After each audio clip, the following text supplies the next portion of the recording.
সেটা হলো কিছু উপদেষ্টা। আমরা না, আমাদের চরিত্র খারাপ হয়ে গেছে।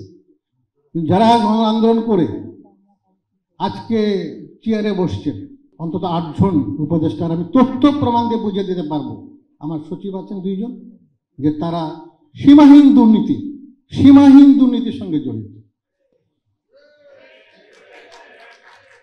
এবং আগে তাদের কন্ট্যাক্ট করা ছাড়া গুরুত্বপূর্ণ পদে কোনো রকম নিয়োগ হবে না, কোনো বদলি হবে না।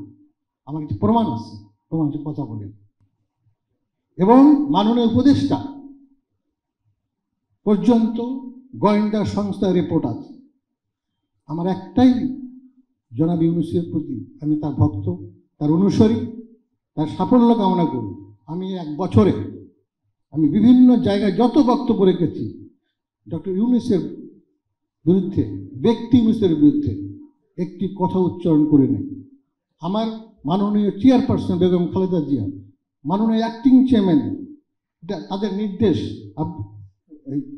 তারেক রহমান বলেছে যে ব্যক্তি ইউনূসকে নিয়ে কোনো কথা বলা যাবে না। কিন্তু আমার কষ্ট, যেগুলো উপদেষ্টাদের দুর্নীতির প্রমাণ হয়েছে, যে উপদেষ্টার পিওর অ্যাকাউন্টে 400 কোটি টাকা পাওয়া গিয়েছে, যে উপদেষ্টার এপিএসের অ্যাকাউন্টে 200 টাকা পাওয়া গিয়েছে, 200 কোটি, তাদের বিরুদ্ধে কেন ব্যবস্থা নেওয়া হলো না? এটা আমার একটি কষ্টের কথা আজকে আপনাদের কাছে জানালাম। এটা আমার ব্যর্থ। আরেকটা অপবাদ আছে, এই সরকার বিদেশি সরকার, বৈদেশিক সরকার, এই সরকার এনজিও সরকার, এই সরকার গ্রামীণ সরকার, ব্যাংক সরকার, এই সরকার চিটাগাং সমিতির সরকার।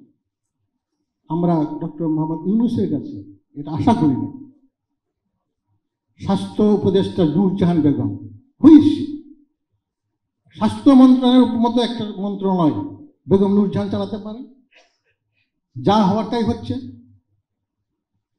আজকাল স্থানীয় সরকার বলেন, যুবক্রিয়া বলে, এত দুটো বড় প্রতিষ্ঠান একজন অনভিজ্ঞ মানুষকে দিয়ে বসানো আসা হয়েছে। কি হচ্ছে সেখানে এটা ডক্টর মোহাম্মদ ইউনূস জানেন, কিন্তু কোনো ব্যবস্থা নেওয়া হচ্ছে না। আমার বক্তব্য হলো, হতাশার কথাটা আমি বললাম এই জন্য, এখান থেকে আমাদের শিক্ষা নিতে হবে। আপনাদের কাছে করজোরে অনুরোধ, আপনারা নিজেদের তৈরি করুন, নাহলে বিপদ আছে।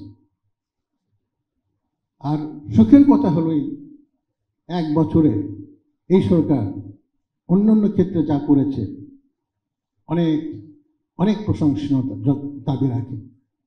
অর্থনীতি ঘুরে দাঁড়িয়েছে, সব ক্ষেত্রে অর্থনীতির শৃঙ্খলা, ব্যাংক থেকে শুরু করে সব শৃঙ্খলা ফিরে এসেছে।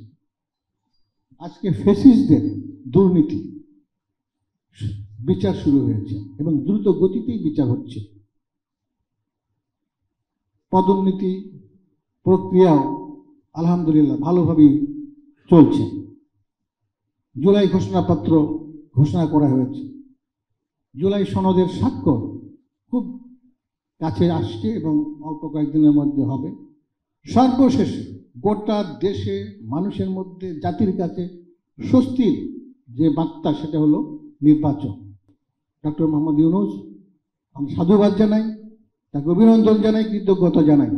উনি একটা নির্বাচনের সুনির্দিষ্ট রোডম্যাপ ঘোষণা করেছেন।